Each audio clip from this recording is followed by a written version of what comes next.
오늘 말씀의 제목은 말씀으로 회복시키세요. 한 번 더 말씀으로 회복시키세요. 아멘. 북이스라엘의 아합 왕은 하나님이 싫어하시는 죄를 가장 많이 지었던 왕입니다. 우상 숭배, 이세벨. 아합 왕은 우상을 섬기던 시돈 나라의 공주 이세벨과 결혼했어요. 그리고 수도인 사마리아에는 바알 신을 섬기는 신전을 세웠고요.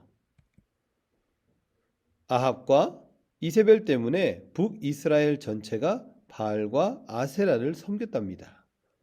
하나님을 왕으로 섬겨야 할 북이스라엘이 우상을 섬겨서 하나님의 나라가 어지럽혀졌어요. 하나님은 하나님 나라인 북이스라엘이 이렇게 망가지도록 내버려 두지 않으셨어요. 하나님의 선지자 엘리야, 엘리야를 부르셔서 아합 왕에게 하나님 말씀을 전달했습니다. 내가 섬기는 이스라엘의 하나님 여호와께서 살아계심을 두고 맹세하는데 앞으로 몇 년 동안 내 말이 없으면 이슬도 없고 비도 없을 것입니다. 만약 엘리야의 말처럼 비가 오지 않는다면 북이스라엘 사람들은 농사를 지어도 먹을 곡식을 거두지 못할 겁니다. 또 마실 물도 얻지 못할 겁니다. 아합 왕과 북이스라엘은 하나님 나라를 망가뜨린 벌을 받게 된 겁니다. 악한 아합 왕이 엘리야를 가만둘 리가 없죠. 그래서 하나님은 자칫 위험에 빠질 수 있는 엘리야에게 요단 동쪽 그리 시냇가에 숨으라고 말씀하셨어요. 엘리야가 그리 시냇가에 있는 동안 놀라운 일이 일어났습니다. 하나님이 까마귀들을 보내서 아침과 저녁에 떡과 고기를 물고 오게 하신 겁니다. 그런데 비가 내리지 않자 얼마 시간이 지나지 않아 시내가 마르고 말았어요. 하나님은 다시 엘리야에게 말씀해 주셨어요. 여기를 떠나 시돈 지방의 사르밧으로 가서 그곳에서 살도록 하여라. 거기에 한 과부가 살고 있는데 내가 그 과부로 하여금 너에게 음식을 주도록 해 놓았다. 사르밧은 북이스라엘이 아닌 우상을 섬기는 나라였어요. 우상을 섬기는 왕비 이세벨이 이 나라 공주였지요. 하나님은 왜 엘리야에게 시돈 지방으로 가라고 하셨을까요? 엘리야가 사르밧성에 도착해서 보니 어떤 과부가 성문 앞에서 나뭇가지를 줍고 있었습니다. 엘리야는 하나님의 말씀을 기억하며 여인에게 부탁했어요. 나에게 물 좀 주시오.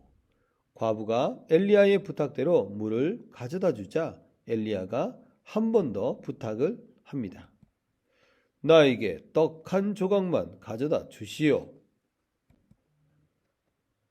그런데 엘리야 말을 들은 과부가 매우 슬픈 표정을 지었어요. 저에겐 정말 떡이 없습니다.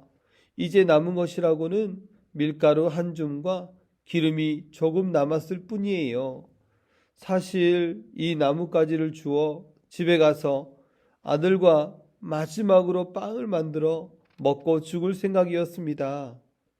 사실 이 과부는 너무 가난해서 먹을 것이 없어지자 아들과 함께 죽으려고 했던 겁니다.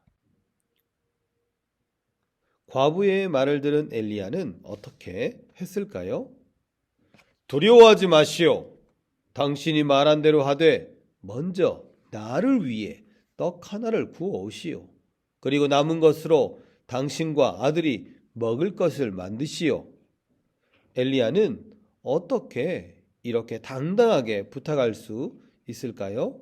바로 하나님이 놀라운 말씀이 있었기 때문입니다.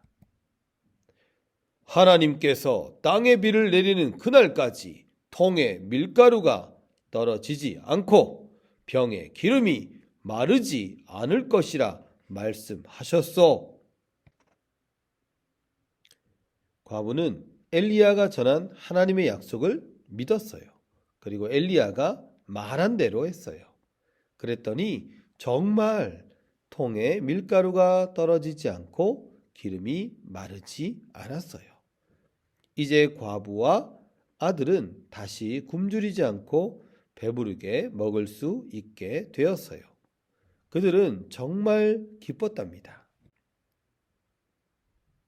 그런데 얼마 지나지 않아서 과부의 아들이 병이 들었어요. 금방 나을 것 같았던 아들의 병이 점점 심해지더니 그만 죽고 말았어요. 사르밧 과부는 엘리야에게 찾아와 말했어요.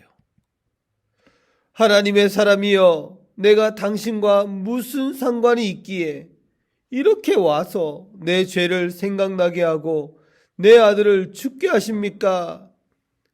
슬피 우는 여인에게 엘리야는 말했어요.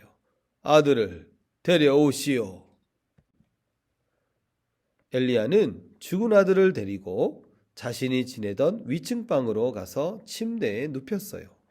그리고 하나님께 부르짖어 기도했어요. 내 하나님이여, 내 하나님이여, 기도하오니 이 아이를 살려주십시오. 그때 놀라운 일이 또 한 번 일어났어요. 하나님이 엘리야의 기도를 들어주셨어요. 죽은 아이가 살아난 거예요. 당신은 하나님의 사람입니다. 당신이 전하는 하나님의 말씀이 진짜라는 것을 인정합니다. 하나님이 엘리야를 우상을 섬기던 시돈 지방으로 보내신 이유가 여기 있어요. 사르밧 과부를 통하여서 온 세상의 주인이 하나님이심을, 온 세상의 생명을 다스리는 분이 하나님이심을 보여주신 겁니다. 북이스라엘 백성은 아합 왕부터 백성까지 하나님의 말씀을 듣지 않았어요. 하나님께 예배를 드리라고 만든 곳에 하나님이 아닌 다른 신을 섬긴 것은 하나님의 말씀을 버린 것과 같아요. 하나님은 하나님의 말씀을 듣지 않는 백성을 언약의 말씀대로 징벌하셨던 거예요. 하지만 하나님은 하나님의 말씀을 듣고 순종한다면 생명을 회복시켜 주십니다. 세상은 하나님 말씀을 따르지 않고 버려서 망가졌지만 하나님은 말씀으로 세상을 회복시킵니다. 하나님 말씀이 이방 나라 사람이었던 사르밧 과부를 회복시킨 것처럼 우리가 전한 하나님 말씀으로 회복될 사람들이 아주 많을 겁니다. 사랑하는 여러분, 우리가 하나님의 말씀에 순종할 때 하나님의 말씀이 세상을 회복시킵니다. 우리가 말씀이신 예수님을 믿으면 죽으셨다가 부활하신 예수님 덕분에 우리가 생명을 얻는 것과 같습니다. 이제 말씀이 전해지는 곳곳마다 말씀을 잘 듣고 순종하는 누구에게든지 하나님은 구원하시고 하나님은 회복시켜 주십니다. 오늘 우리가 들은 말씀을 마음에 담으며 따라 외쳐볼까요? 하나님은 말씀으로 하나님 백성과 세상을 회복시키세요. 한 번 더. 하나님은 말씀으로 하나님 백성과 세상을 회복시키세요. 이 소중한 일을 함께하는 하나님 나라 백성이 되기를 바랍니다. 아멘.